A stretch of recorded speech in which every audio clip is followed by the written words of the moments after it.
Welcome to Savita Nisu YouTube channel. ಎಲ್ಲರೂ ಹೇಗಿದ್ದೀರಾ? ಚೆನ್ನಾಗಿದ್ದೀರಾ ಅಂತೇಳಿ ನನ್ನ ಭಾವನೆ.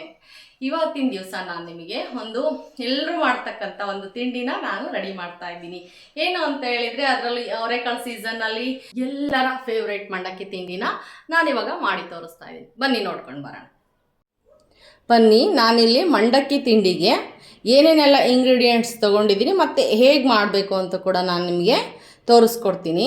ಎಲ್ಲರೂ ತಿಂಡಿ ಮಾಡ್ತೀರಾ, ಆದರೆ ನಾನು ಮಾಡೋ ಸ್ಟೈಲಲ್ಲಿ ತೋರಿಸ್ತಾ ಇದ್ದೀನಿ. ಮಂಡಕ್ಕಿ ತಿಂಡಿ ತಿಂದರೆ ಗ್ಯಾಸ್ಟ್ರಿಕ್ಕು ಅದೆಲ್ಲ ಜಾಸ್ತಿ ಆಗುತ್ತೆ ಅಂತಲೂ ಕೂಡ ಹೇಳ್ತಾರೆ.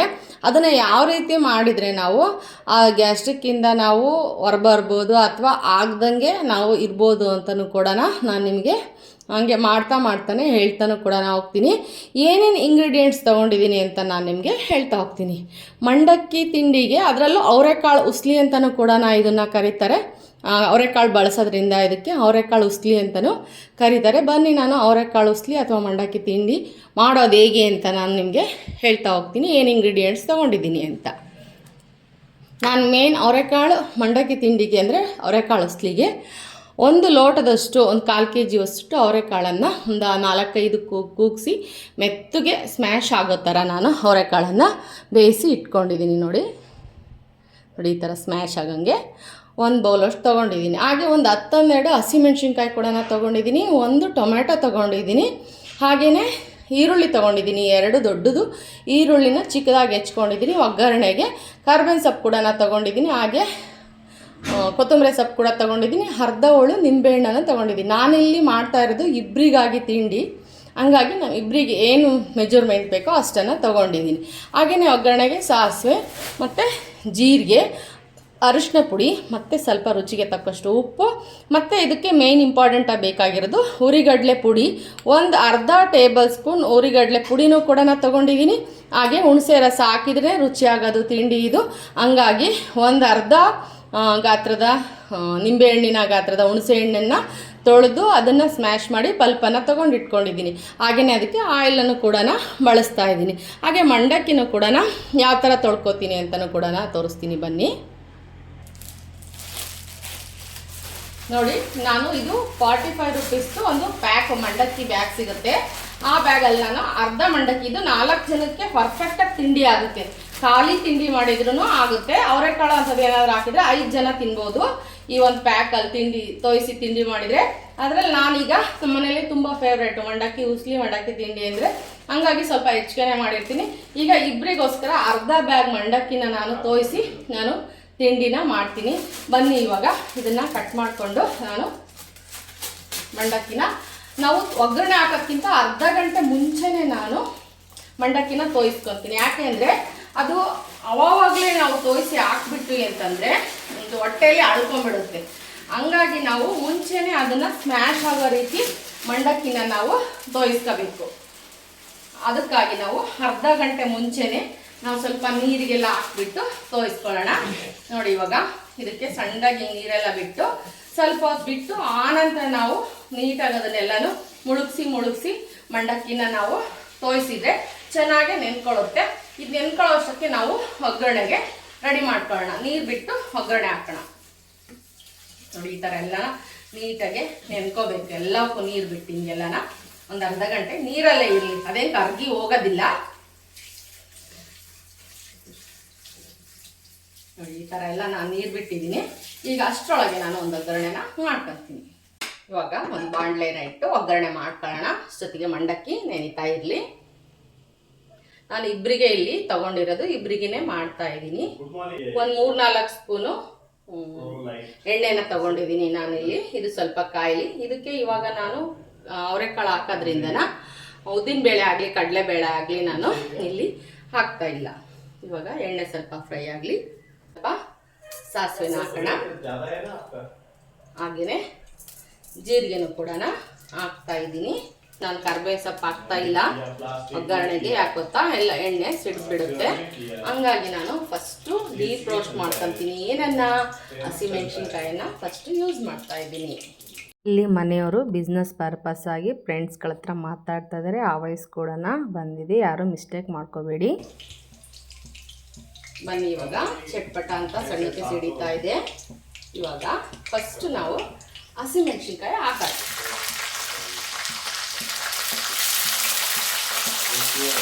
ಸ್ವಲ್ಪ ಇದು ಡೀಪಾಗಿ ರೋಸ್ಟ್ ಆಗಲಿ ಅಂತ ಇವಾಗಲೇನು ಕರ್ಬೇವು ಸೊಪ್ಪು ತೊಗೊಂಡಿದ್ವಲ್ವ, ಆ ಕರ್ಬೇವು ಸೊಪ್ಪು ಕೂಡ ಹಾಕೋಣ. ಇವಾಗ ನಾನು ಕರ್ಬೇವು ಸೊಪ್ಪನ್ನು ಹಾಕ್ತಾಯಿದ್ದೀನಿ. ನಾವು ತರಕಾರಿಗಳನ್ನ ಟೊಮೆಟೊನ ಹಾಕಲ್ಲ ಕೆಲವರು. ಟೊಮೆಟೊ ಸ್ವಲ್ಪ ಜಾಸ್ತಿ, ಈರುಳ್ಳಿ ಇದೆಲ್ಲ ಹಾಕಿದರೆ ನಮಗೆ ಜೀರ್ಣಶಕ್ತಿನೂ ಆಗುತ್ತೆ, ಗ್ಯಾಸ್ಟ್ರಿಕ್ ಪ್ರಾಬ್ಲಮ್ಮು ನಮಗೆ ಬರೋದಿಲ್ಲ. ಅದರಲ್ಲಿ ಇದನ್ನು ಖಾಲಿ ಹೊಟ್ಟೆ ಇದ್ದಾಗ ಮಂಡಕ್ಕಿ ತಿಂದಿನ ತಿನ್ನಬಾರ್ದು. ನಾವು ಮಾಡೋ ತಪ್ಪೇನು ಅಂತ ಹೇಳಿದ್ರೆ ತುಂಬ ಹೊತ್ತು ಹಸುವಾಗಿದ್ದು ಆನಂತರ ಮಂಡಕ್ಕಿ ತಿಂದುಬಿಡ್ತೀವಲ್ಲ, ಅದರಲ್ಲೂ ನೀಟಾಗಿ ತೊಯ್ಸ್ದಂಗೆ ನೀರಾಗಿ ಹಾಕಿ ಹಿಂಡಿ ಹಾಕ್ಬಿಡ್ತಾರೆ. ಹೋಟೆಲಲ್ಲೆಲ್ಲ ಅಷ್ಟೇ ಒದಗಬೇಕು ಅನ್ನೋ ಉದ್ದೇಶದಿಂದ ಫುಲ್ಲ ಡೀಪಾಗಿ ನೆನೆಸೋದಿಲ್ಲ. ಹಂಗಾಗಿ ನಮಗೆ ಹೊಟ್ಟೆ ಉಬ್ಬರ ಬರೋದು, ಗ್ಯಾಸ್ಟ್ರಿಕ್ ಆಗೋದು, ಜೀರ್ಣ ಆಗೋಲ್ಲ ನೀಟಾಗಿ ಹಂಗಾಗುತ್ತೆ. ಹಾಗಾಗಿ ನಾವು ಒಂದು ಅರ್ಧ ಗಂಟೆ ಮುಂಚೆನೇ ನಾವು ಸೋಪ್ ಮಾಡಿದ್ರೆ ಮಂಡಕ್ಕಿನ ಅದು ಚೆನ್ನಾಗಿ ನೆನ್ಕೊಂಡು ಸ್ಮ್ಯಾಶ್ ಆಗುತ್ತೆ. ಕೈಯಲ್ಲಂದರೆ ಈ ಥರ ಸ್ಮ್ಯಾಶ್ ಆಗಬೇಕು. ತೋರಿಸ್ತೀನಿ ನಾನು. ಇವಾಗ ಈರುಳ್ಳಿನ ಹಾಕೋಣ. 2 ದೊಡ್ಡ ಈರುಳ್ಳಿನ ಚಿಕ್ಕದಾಗಿ ಕಟ್ ಮಾಡಿ ಇಟ್ಕೊಂಡಿದ್ದೀನಿ.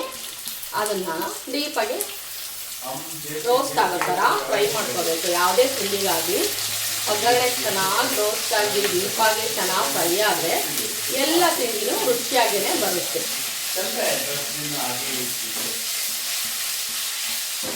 ಇವಾಗ ಬನ್ನಿ ಟೊಮೆಟೊ ಕೂಡ ಸೇರ್ಸೋಣ ಇದಕ್ಕೆ. ಇವಾಗ ಗೋಲ್ಡನ್ ಕಲರ್ ಬಂದಿದೆ, ಗೋಲ್ಡನ್ ಬ್ರೌನ್ ಕಲರ್ ಈರುಳ್ಳಿ ಫ್ರೈ ಆಗಿ ನೋಡಿ. ಇವಾಗ ಟೊಮೆಟೊ ಚೆನ್ನಾಗಿ ಬೇಯಬೇಕು.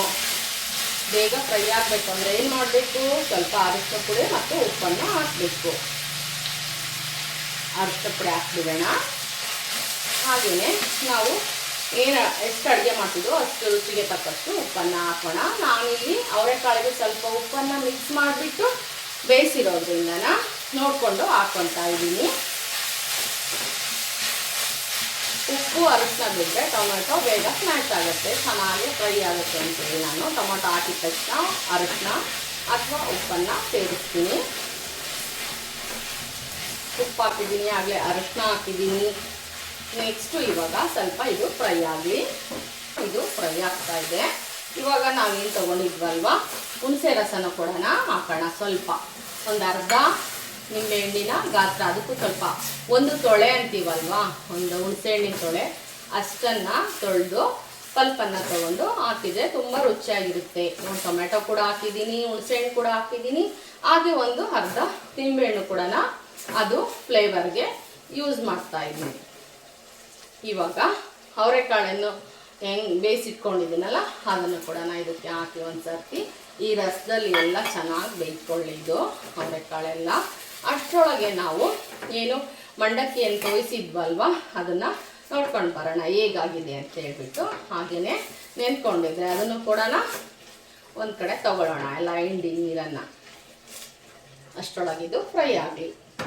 ಬನ್ನಿ ಮಂಡಕ್ಕಿ ನೋಡಿ ಯಾವ ಥರ ಆಗಿದೆ ಅಂತ. ಚೆನ್ನಾಗಿ ನೆನ್ಕೊಳ್ಳುತ್ತೆ, ಕರ್ಗೇನು ಹೋಗಲ್ಲ. 1 ಗಂಟೆ ತನಕನೂ ಇದಕ್ಕೆ ಅವಕಾಶ ಇದೆ. ನೀರು ಬಿಟ್ಟು ಹಾಗೆ ಬಿಟ್ಟರೆ ಎಲ್ಲ ನೀಟಾಗೆ ಸ್ಮ್ಯಾಶ್ ಮಾಡಿ ಎಲ್ಲ ನೀಟಾಗಿ ಎಲ್ಲ ನೀರಲ್ಲಿ ಕಿವುಚಿ ತೊಳೆದು ಕಲ್ಲು ಮಣ್ಣೆಲ್ಲ ತೆಗೆದು ಈ ಥರ ಗರಿಸ್ಲು ಅಂದರೆ ಸೀದಿರೋ ಅಂಥ ಮಂಡಕ್ಕಿ ಇದ್ರೆ ಇಟ್ಟಾಕಿ ಎಲ್ಲ ಶೋಧಿಸ್ಕೊಂಡಿದ್ದೀನಿ. ಇವಾಗ ಒಗ್ಗರಣೆ ಫ್ರೈ ಆಗಿರುತ್ತೆ, ಅದಕ್ಕೆ ಮಿಕ್ಸ್ ಮಾಡೋಣ.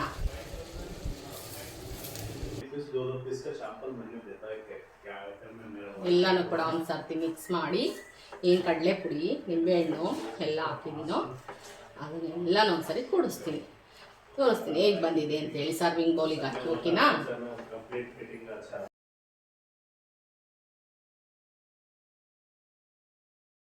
ಬನ್ನಿ ಇವಾಗ ತಿಂಡಿ ನೋಡಿ ಈ ಥರ ಆಗಿದೆ. ಇವಾಗೆಲ್ಲನೂ ಕೂಡ ಸರ್ವಿಂಗ್ ಪ್ಲೇಟಿಗೆಲ್ಲನ ಹಾಕೋಣ ಒಂದು ಸರ್ತಿ. ಎಲ್ಲನ ಮಿಕ್ಸ್ ಮಾಡಿಬಿಟ್ಟು ತುಂಬಾ ಚೆನ್ನಾಗಿರುತ್ತೆ. ಅದರಲ್ಲೂ ಬಿಸಿ ಬಿಸಿದು ತಿನ್ನೋದಕ್ಕೂ ಕೂಡ ತುಂಬಾ ಚೆನ್ನಾಗಿರುತ್ತೆ ತಿಂಡಿ. ಅದರಲ್ಲೂ ನಮ್ಮ ಮನೇಲಿ ಎಲ್ರಿಗೂ ಕೂಡ ಇದು ಫೇವ್ರೇಟು. ಅಥವಾ ಯಾರಾದರೂ ನೆಂಟರು ಇಷ್ಟರು ನಮ್ಮವರು ಫ್ಯಾಮಿಲಿಯವರೆಲ್ಲರೂ ಬಂದರೆ ಈ ತಿಂಡಿ ಅಂತೂ ಮಾಡೇ ಮಾಡ್ತೀವಿ. ಇದ್ರ ಜೊತೆಗೆ ಮಿರ್ಚಿನೂ ಕೂಡ ಇರುತ್ತೆ ತಿಂಡಿಗೆ. ಹಾಗೆಯೇ ನಾವು ಹುಣಸೆ ರಸ ಹಾಕಿರ್ತೀವಲ್ವ ಮತ್ತು ಜೀರಿಗೆ ಯೂಸ್ ಮಾಡಿರ್ತೀವಿ. ಹಂಗೆ ಹೆಚ್ಚಾಗಿ ಈರುಳ್ಳಿ ಯೂಸ್ ಮಾಡೋದ್ರಿಂದನ ಇವಾಗ ಬನ್ನಿ ನಾನು ತಿಂಡಿನ ತಿಂದು ಟೇಸ್ಟ್ ಹೇಗೆ ಬಂದಿದೆ ಅಂತೇಳಿ ನಾನು ನಿಮಗೆ ಹೇಳ್ತಾ ಹೋಗ್ತೀನಿ.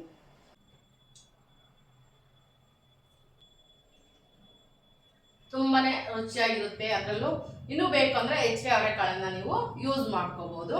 ತುಂಬಾನೇ ಹೆಲ್ದಿ ರೆಸಿಪಿ ಅಂತಾನೆ ಹೇಳ್ಬೋದು. ಇದರಲ್ಲಿ ತರಕಾರಿಗಳೆಲ್ಲ ಜಾಸ್ತಿ ಹಾಕಿದ್ರೆ, ಬರೀ ಮಂಡಕ್ಕಿ ಸ್ವಲ್ಪ ಈರುಳ್ಳಿ ಎಲ್ಲ ಹಾಕಿದ್ರೆ ಅಷ್ಟೊಂದು ಹೆಲ್ದಿ ಆಗಿರಲ್ಲ. ತರಕಾರಿ ಎಲ್ಲ ಯೂಸ್ ಮಾಡ್ಕೊಂಡು ಮಾಡಿದ್ರೆ ಇದು ವಾರಕ್ಕೊಮ್ಮೆ ತಿನ್ನೋದಕ್ಕೆ ಉತ್ತಮವಾದ ತಿಂಡಿ ಅಂತಾನೂ ಕೂಡ ಹೇಳ್ಬೋದು. ಹೀಗೆ ಹೇಳ್ತಾ ನನ್ನ ವಿಡಿಯೋನ ಮುಗಿಸ್ತಾ ಇದ್ದೀನಿ. ಬಾಯ್.